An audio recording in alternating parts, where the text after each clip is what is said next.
자, 시계를 한번 사흘 전으로 잠깐 돌려보겠습니다. 사흘 전, 3일 전. 이재명 대표는 선거법 재판을 지난주 금요일 날 받았습니다. 고 김문기 씨를 모른다고 한 것 등등과 관련해서 허위 사실을 공표했다. 선거법 재판이요. 11번째 재판이었습니다. 원래 지난주 금요일 재판은 오전 10시 30분에 시작이 됐어야 하죠. 그러나 이재명 대표의 후쿠시마 오염수 이 집회 참석으로 인해서 그날의 재판은 오전 10시 30분이 아닌 4시간이나 뒤늦게 오후 2시 반에 시작될 수 있었습니다. 법정에 출석하면서 이재명 대표 어떤 반응을 보였을까요? 한번 잠깐 보시죠.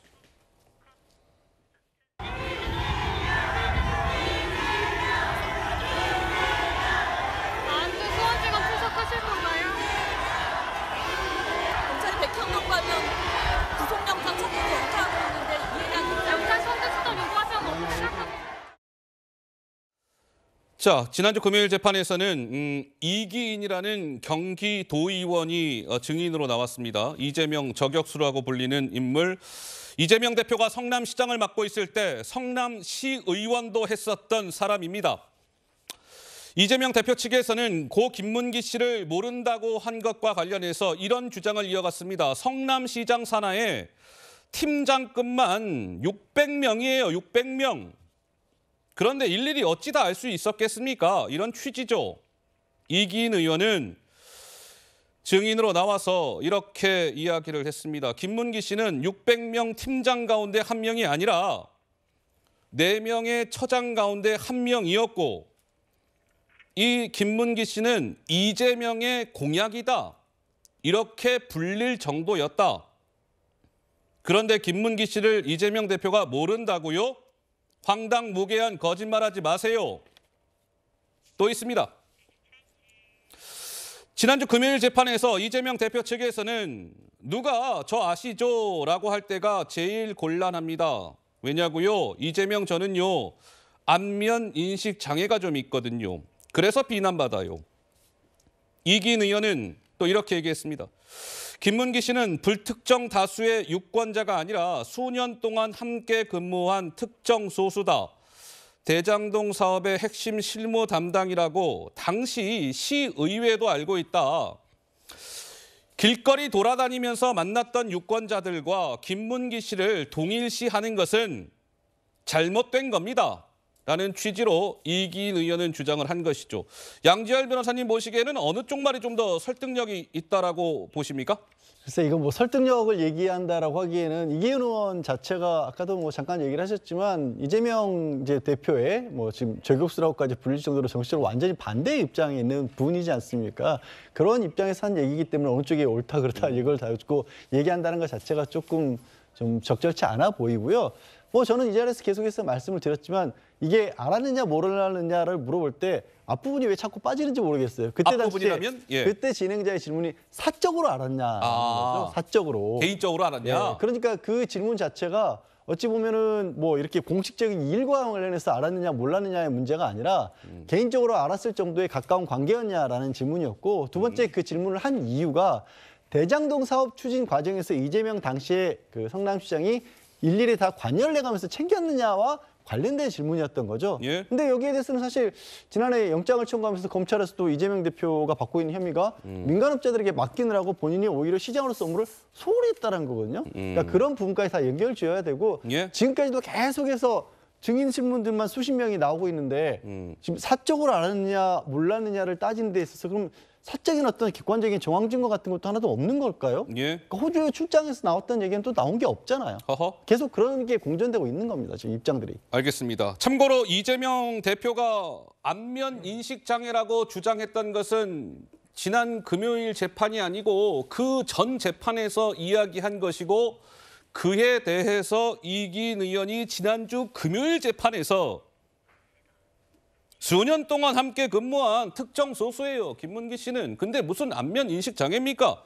그건 틀린 주장입니다. 이재명 대표님. 이렇게 주장을 했던 것이죠. 참고로 제가 좀 말씀을 드렸고요. 자, 조상규 변호사 한 말씀 하시겠다고요? 네, 그 남자들의 세계가 있습니다. 뭐랄까요, 이제 여행을 같이 가요. 해외 여행을 같이 가요. 그리고 이제 장을 같이 봤어요. 그리고 낚시를 같이 하고 골프를 같이 쳤어요. 근데 여기도 뭐 낚시 방송, 골프 방송도 있겠지만 남자들끼리요, 낚시 같이 하고 골프 같이 치면 형제예요, 형제. 근데 안다 모른다의 개념이 아니라 이거는 얼마나 친하냐, 많이 친하냐, 덜 친하냐의 개념이거든요. 근데 그에 대한 답변이 안면 인식장애다? 그거는 아무도 이해할 수 없는 답변이라고 생각을 합니다. 예, 알겠습니다. 그런데 이재명 대표의 선거법 재판과 관련해서 시청자 여러분들 좀 생각해 봐야 할 지점이 분명히 있는 것 같습니다. 이른바 633 원칙이 안 지켜지고 있다. 633 원칙이 뭐야? 이겁니다.